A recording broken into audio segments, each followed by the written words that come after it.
Magandang araw sa inyong lahat at welcome sa aking channel.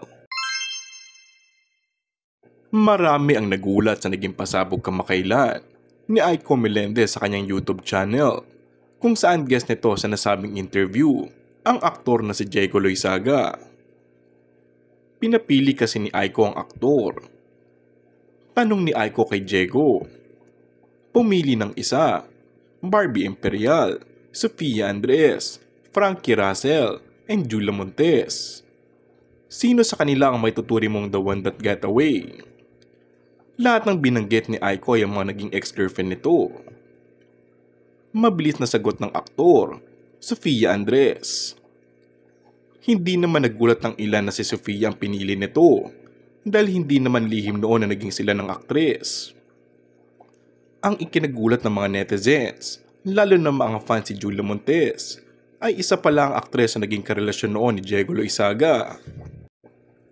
Komento ng ilan, so probably baka kaya feeling ni Julia na si Coco ang the one that got away dahil ang comparison niya ay si Diego na red flag umano. Siya siguro ang tinutukoy noon ni Julia na niloko siya. Sabi nga ni Julia, I don't like a boy, I need a man. Kasi ginagawang literal ang meaning at nagbabase sa age, hindi sa maturity in terms of values ng guy. Parang after maloko, kasama ang age nag-jump na agad ito into older guys, gaya ni Coco.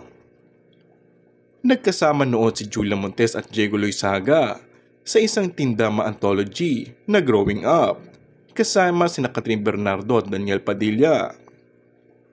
Ito ay kwento tungkol sa isang grupo ng mga magkakaibigan. And that's all for our today's video. Kung bago ka lang sa aking channel ay mag-subscribe at pindutin na rin ang notification bell. Maraming salamat!